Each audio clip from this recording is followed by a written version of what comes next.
अग्नि महापुराण 59वां अध्याय। अधिवास विधि का वर्णन। श्री भगवान हयग्रीव कहते हैं, ब्रह्मन श्रीहरि का सान्निध्यकरण अधिवासन कहलाता है। साधक ये चिंतन करे कि मैं अथवा मेरा आत्मा सर्वज्ञ सर्वव्यापी पुरुषोत्तम रूप है। इस प्रकार भावना करके आत्मा की ओम इस नाम के द्वारा प्रतिपादित होने वाले परमात्मा के साथ एकता करे। तदनंतर चैतन्याभिमानिनी जीव शक्ति को पृथक करके आत्मा के साथ उसकी एकता करे।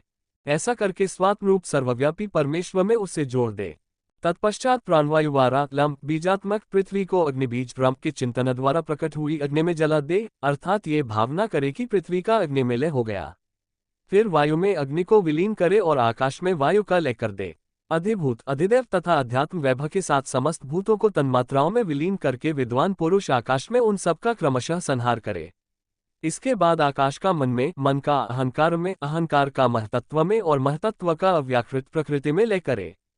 अव्याकृत प्रकृति अथवा माया को ज्ञान स्वरूप परमात्मा में विलीन करे। उन्हीं परमात्मा को वासुदेव कहा गया है। उन शब्द स्वरूप भगवान वासुदेव ने सृष्टि की इच्छा से उस अव्याकृत माया का आश्रय ले स्पर्श संज्ञक संकर्षण को प्रकट किया। संकर्षण ने माया को क्षुब्ध करके तेजोरूप प्रद्युम्न की सृष्टि की। प्रद्युम्न ने रसस्वरूप अनिरुद्ध को और अनिरुद्ध ने गंधस्वरूप ब्रह्मा को जन्म दिया। ब्रह्मा ने सबसे पहले जल की सृष्टि की।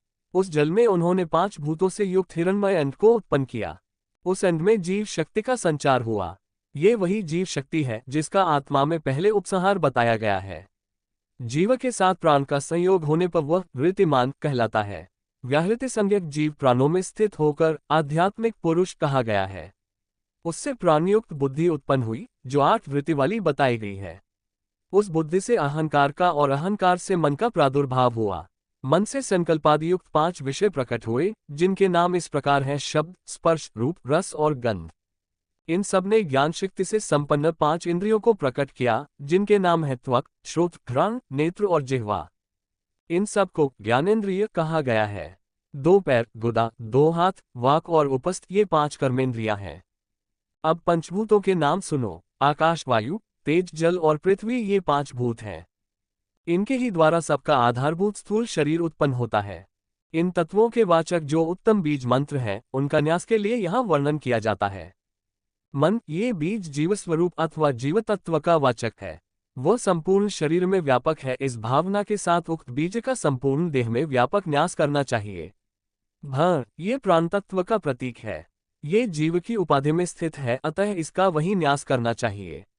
विद्वान पुरुष बुद्धि तत्व के बोधक बकार अथवा बम बीज का हृदय में न्यास करे।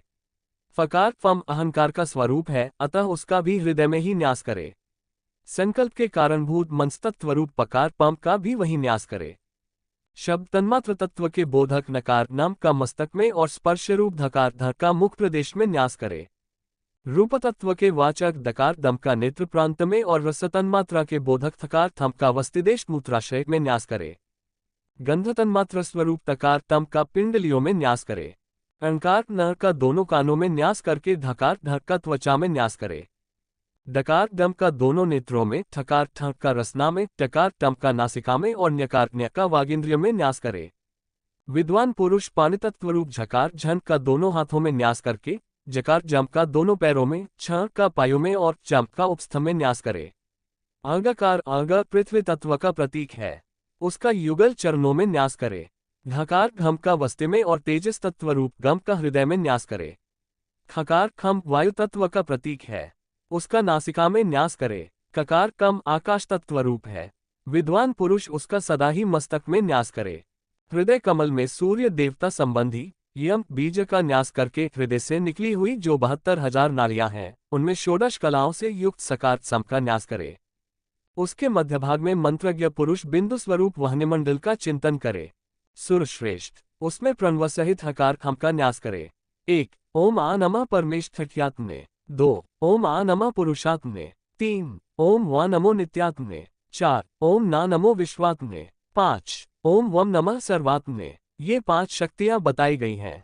स्नान कर्म में प्रथमा शक्ति की योजना करनी चाहिए। आसन कर्म में द्वितीया, शयन में तृतीया, यान कर्म में चतुर्थी और अर्चना काल में पंचमी शक्ति का प्रयोग करना चाहिए। ये 5 उपनिषद हैं। इनके मध्य में मंत्र में श्रीहरि का ध्यान करके क्षकार क्ष का न्यास करे। तदनंतर जिस मूर्ति की स्थापना की जाती है उसके मूल मंत्र का न्यास करना चाहिए। भगवान विष्णु की स्थापना में ओम नमो भगवते वासुदेवाय, यह मूल मंत्र है। मस्तक, नासिका, ललाट, मुख, कंठ, हृदय, 2 भुज, 2 पिंडली और 2 चरणों में क्रमशः उक्त मूल मंत्र के एक एक अक्षर का न्यास करना चाहिए। तत्पश्चात केशव का मस्तक में न्यास करे, नारायण का मुख में, माधव का ग्रीवा में और गोविंद का दोनों भुजाओं में न्यास करके विष्णु का हृदय में न्यास करे। पृष्ठभाग में मधुसूदन का, जठ में वामन का और कट में त्रिविक्रम का न्यास करके जंघा पिंडली में श्रीधर का न्यास करे। दक्षिण भाग में ऋषिकेश का, गुल्फ में पद्मनाभ का और दोनों चरणों में दामोदर का न्यास करने के पश्चात हृदयादि शंग न्यास करे। सत्पुरुषों में श्रेष्ठ ब्रह्मा जी, यह आदिमूर्ति के लिए न्यास का साधारण क्रम बताया गया है। अथवा जिस देवता की स्थापना का आरंभ हो उसी के मूल मंत्र से मूर्ति के सजीवकरण की क्रिया होनी चाहिए। जिस मूर्ति का जो नाम हो उसके आदि अक्षर का 12 स्वरों से भेदन करके अंगों की कल्पना करनी चाहिए। देवेश्वर, हृदय आदि अंगों का तथा 12 अक्षर वाले मूल मंत्र का एवं तत्वों का जैसे देवता के विग्रह में न्यास करे वैसे ही अपने शरीर में भी करे। तत्पश्चात चक्राकार पद्ममंडल में भगवान विष्णु का गंध आदि से पूजन करे। पूर्ववत शरीर और वस्त्राभूषणों सहित भगवान के आसन का ध्यान करे। ऊपरी भाग में 12 हरों से युक्त सुदर्शन चक्र का चिंतन करे। वह चक्र 3 नाभि और 2 की नेमियों से युक्त है, साथ ही 12 स्वरों से संपन्न है। इस प्रकार चक्र का चिंतन करने के पश्चात विद्वान पुरुष पृष्ठदेश में प्रकृति आदि का निवेश करे।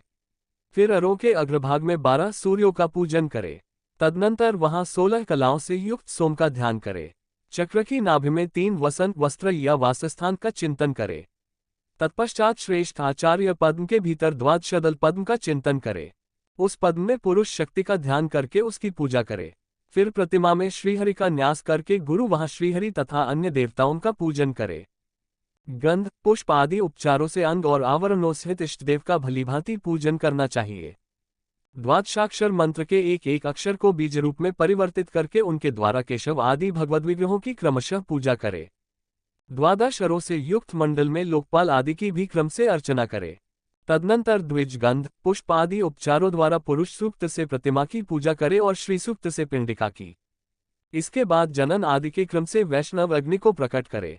तदनंतर विष्णु देवता संबंधी मंत्रों द्वारा अग्नि में आहुति देकर विद्वान पुरुष शांति जल तैयार करे और उसे प्रतिमा के मस्तक पर छिड़ककर अग्नि का प्रणयन करे। विद्वान पुरुष को चाहिए कि अग्निन दूतम 01 इत्यादि मंत्र से दक्षिण कुंड में अग्नि प्रणयन करे, पूर्व कुंड में अग्निम अग्निम 02 इत्यादि मंत्र से और उत्तर कुंड में अग्निम अग्निन हविम 0 इत्यादि मंत्र से अग्नि का प्रणयन करे। अग्नि प्रणयन काल में त्वमग्ने द्युभि 0 इत्यादि मंत्र का पाठ किया जाता है।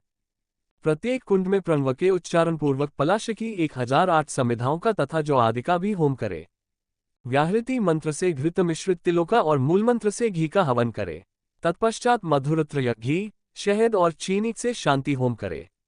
द्वादशाक्षर मंत्र से दोनों पैर, नाभि, हृदय और मस्तक का स्पर्श करे। घी, दही और दूध की आहुति देकर मस्तक का स्पर्श करे। तत्पश्चात मस्तक, नाभि और चरणों का स्पर्श करके क्रमशः गंगा, यमुना, गोदावरी और सरस्वती इन 4 नदियों की स्थापना करे। विष्णु गायत्री से अग्नि को प्रज्वलित करे और गायत्री मंत्र से उस अग्नि में चरु पकावे। गायत्री से ही होम और बलि दे। तदनंतर ब्राह्मणों को भोजन करावे। मसादेपति 12 आदित्यों की तुष्टि के लिए आचार्य को सुवर्ण और गौ की दक्षिणा दे। दीपालों को बलि देकर रात में जागरण करे। उस समय वेदपाठ और गीत कीर्तन आदि करता रहे।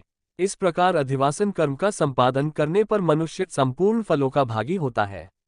इस प्रकार आदि आग्नेय महापुराण में देवादिवास विधि का वर्णन नामक 59वां अध्याय पूरा हुआ।